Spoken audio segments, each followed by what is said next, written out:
know what they say. Monsters don't hide in the shadows anymore. These days they smile under the lights, wearing tailored suits on national television. I am Detective Drayk, and I still remember the moment I first saw the footage. A clean-shaven man in a brown blazer, a flirtatious grin, and a voice that dripped charm like honey. He was contestant number 1 on a 1978 episode of The Dating Game. The woman picked him, the audience clapped, and backstage, he whispered something in her ear that made her recoil just slightly. A fraction of hesitation, a pulse of something off. But the cameras cut, and so did the truth, buried for years beneath charm and showbiz smiles. His name? Rodney Alcala. But to me, he was always the man with two faces. The studio lights masked something no one wanted to see. A predator who had already taken lives. Young women, girls, each with stories that never got to finish. He'd lure them in with a camera. "I'm a fashion photographer," he'd say. "You've got the look." He knew how to disarm them, how to weaponize curiosity.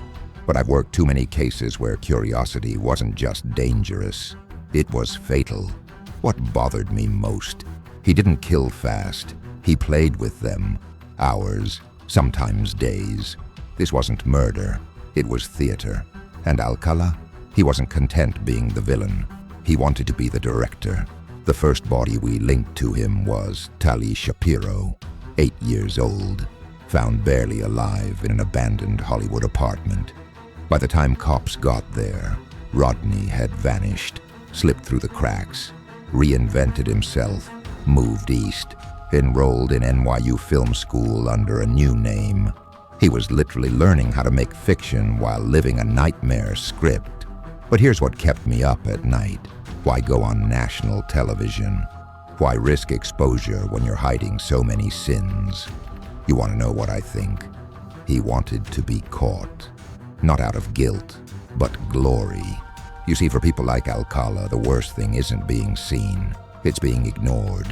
He kept trophies, earrings, photos, hundreds of them. Some we still haven't identified. Faces staring into the camera, frozen in time, like they were waiting for someone to tell them how it ends. I once held a photograph of a girl, no older than 16, smiling nervously. You could feel it. She wasn't sure why she was smiling, like she wasn't sure she should be. And right in the middle of the case, just when we thought we'd nailed the timeline, pinned down his movements, he flips the script. One victim, Ellen Hover, was found on the Rockefeller estate, buried deep in the woods. That's when I realized this man wasn't killing out of impulse. He was staging something.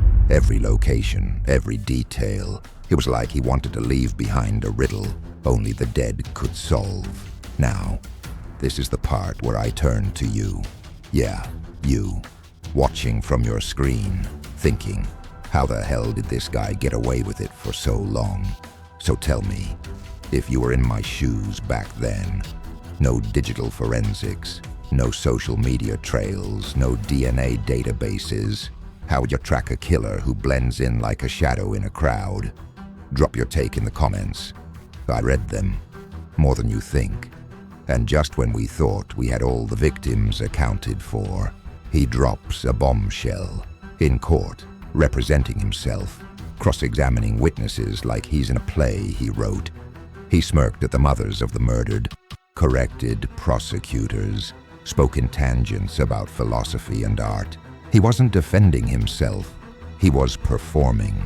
That's when it hit me. Rodney Alcala didn't want to escape justice. He wanted to outlive it, make himself unforgettable. There's a line I scribbled in my notebook during the trial. I don't remember writing it, but I never forgot it. Some men kill to feel alive. Alcala killed to be remembered. And maybe that's why I'm still haunted by him. Because while most killers vanish into the silence, he made sure we'd keep saying his name. But if you've been listening closely, you know better. We don't speak his name for him. We speak it for the victims who never got to tell their story. And for the ones still waiting in dusty boxes labeled unidentified. Now, before I wrap this up, let me tell you something from the desk of a seasoned detective. If you've made it this far and haven't liked or subscribed, I'll have to add you to my list of cold cases. And trust me, I never forget a name. Remember this, the brightest smiles can hide the darkest truths. And sometimes, the most dangerous people are the ones who don't run. They audition. Stay sharp.